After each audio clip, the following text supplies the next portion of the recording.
श्री गर्भ गीता अर्जुनोवाच। हे मधुसूदन, कृपया आप मुझे बताएं कि प्राणी जब गर्भ योनि में आता है तो वह अपने किस गुण दोष के कारण आता है। प्राणी जन्म से पहले गर्भ में कष्ट पाता है और जन्म के समय भी असहनीय पीड़ा पाता है। इसके बाद भी वह रोग पीड़ा के कारण दुख पाता है। उसे बुढ़ापे में अनेक रोग घेर लेते हैं और उसकी मृत्यु हो जाती है। अतः हे भगवान, कृपया करके मुझे यह बताएं कि वे कौन से कार्य हैं जिनसे मनुष्य जन्म मृत्यु के दुखों से बच सकता है। श्री भगवानोवाच। हे धनुर्धारी, जन्म मृत्यु का बंधन तो उन प्राणियों की नियति है जो संसार में क्रियान्वित रहते हैं। जो प्राणी संसार में नष्ट होने वाले पदार्थों से प्रेम करते हैं वे संसार की नश्वर वस्तुओं की इच्छा रखते हैं। मनुष्य संसार की दौलत पाने की तो कामना करता है, परंतु भगवान की भक्ति से विमुख रहता है। इसलिए वह बार बार अनेक योनियों में पैदा होकर जीवन मरण और गर्भ के दुख को भोगता है।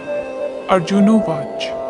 हे माधव, संसार की मोह माया से मुक्ति तो संभव नहीं है। मन 5 विकारों के वश में है।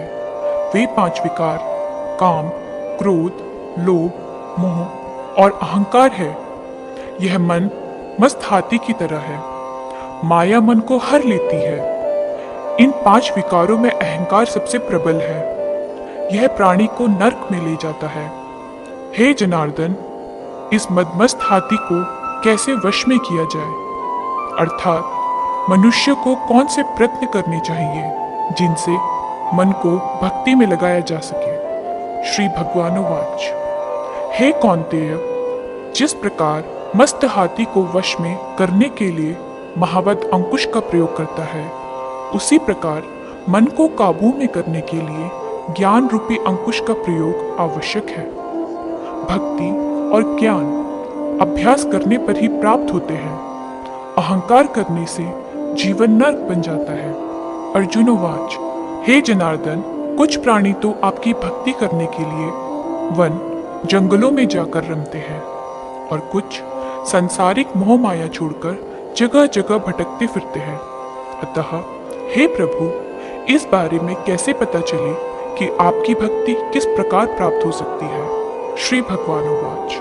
हे अर्जुन, जो प्राणी मुझे खोजने के लिए जंगलों में फिरते हैं वे सन्यासी व वैरागी कहलाते हैं।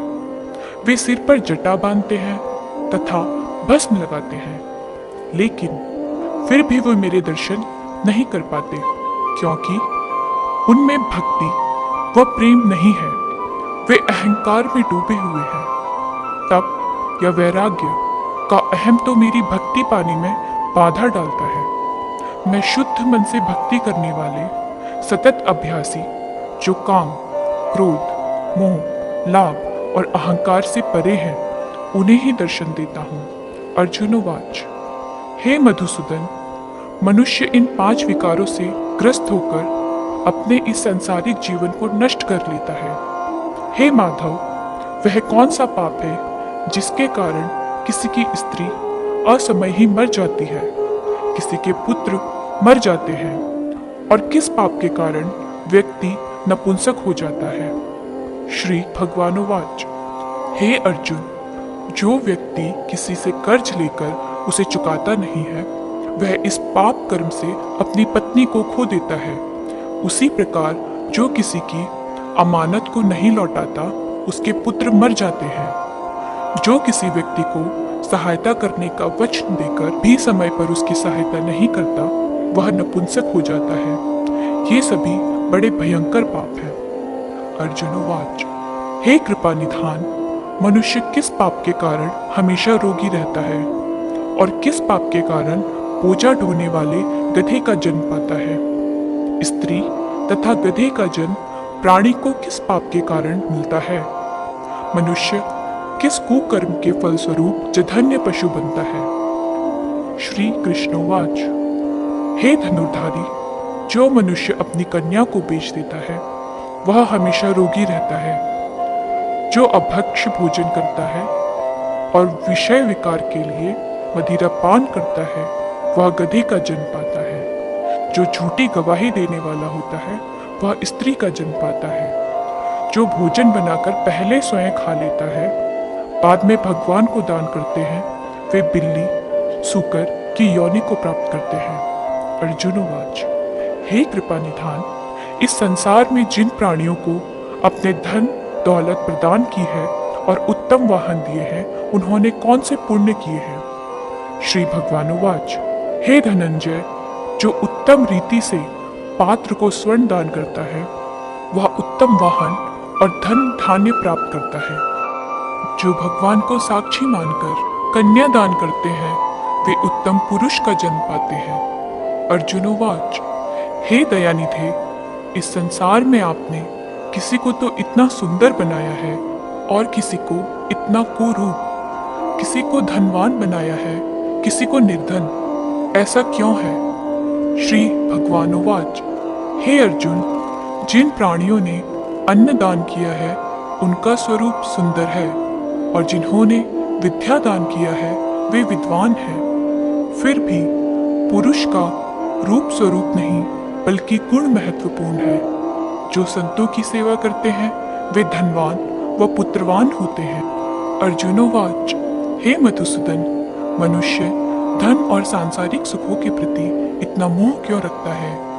श्री भगवानुवाच हे कौन्तेय, यदि प्राणी मेरी कृपा से वंचित हो जाए तो वह धन दौलत आदि से मोह करने लगता है।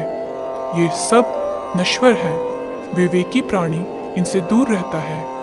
जो व्यक्ति सांसारिक मोह त्याग कर पवित्र स्थानों के दर्शन करके मेरी निष्काम भक्ति करता है वह राजा के समान सुख और ज्ञान प्राप्त करता है। सभी वस्तुएं नश्वर हैं, केवल मेरी भक्ति ही ऐसी है जिसका नाश नहीं होता। अर्जुनोवाच हे जनार्दन, मनुष्यों में शारीरिक रोगों जैसे रक्त विकार, खंडवायु, अंधता तथा अपुंगता आदि का क्या कारण है। ये रोग क्यों होते हैं, बताने की कृपा करें। श्री भगवानुवाच हे अर्जुन, जो प्राणी मेरी भक्ति से विमुख होकर माया में लिप्त हो जाते हैं वे क्रोधी, रक्त विकारी, आलसी, दरिद्र, शील, संयम रहित, खंडवायु जैसे रोगों से ग्रस्त होते हैं। जो स्त्री अपने प्रतिव्रत धर्म का पालन नहीं करती वह संयम रहित, ज्योतिहीनता जैसे विकारों से ग्रस्त रहती है। अर्जुनोवाच हे मधुसूदन, कृपया करके गुरु दीक्षा के बारे में भी कुछ बताने का कष्ट करें। मुझे गुरु की महिमा के बारे में भी बताएं। श्री भगवानुवाच हे धनुर्धारी, तुम्हारा यह प्रश्न संपूर्ण मानव जाति के लिए कल्याणकारी है।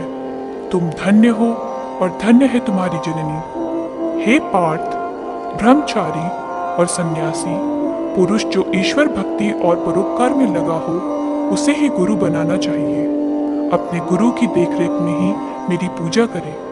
गुरु की कृपा से विमुख प्राणी सप्तग्राम मरने का पाप भोगता है। ऐसे प्राणी का मुख देखना भी पाप होता है। हे अर्जुन, सारे संसार के गुरु जगन्नाथ हैं। विद्या का गुरु काशी, चारों वर्णों का गुरु ब्राह्मण, ब्राह्मण का गुरु सन्यासी है। सन्यासी उसे कहते हैं जो सब कुछ त्याग कर मुझ में रम गया हो। वह ब्राह्मण जगत गुरु है। जो गुरु का भक्त है वह मेरा भक्त है। जो गृहस्थ गुरु से विमुख होता है वह चंडाल के समान है। जिस जगह मदिरा का भांड हो उस स्थान का गंगा जल भी अपवित्र होता है। इसी तरह गुरु से विमुख व्यक्ति का वचन भी अपवित्र होता है। उसके सभी कार्य निष्फल हैं। ऐसा व्यक्ति कुकर, सूकर, गदर्प, काक इन योनियों को पाता है। वह अजगर सर्प के समान आलस्य में डूबा तिरस्कार पाता है। हे कौन्तेय, गुरु दीक्षा के बिना प्राणी का उद्धार संभव नहीं है। जो गुरु की सेवा करता है उसको कई अश्वमेध के पुण्य का फल मिलता है। हे अर्जुन, जो प्राणी तुम्हारे संवाद को पढ़ेंगे और सुनाएंगे वे गर्भ के दुख से बचेंगे, वे नर्क की 84 योनियों से जन्म मरण से बचेंगे। इति श्री गर्भ गीता संपूर्ण।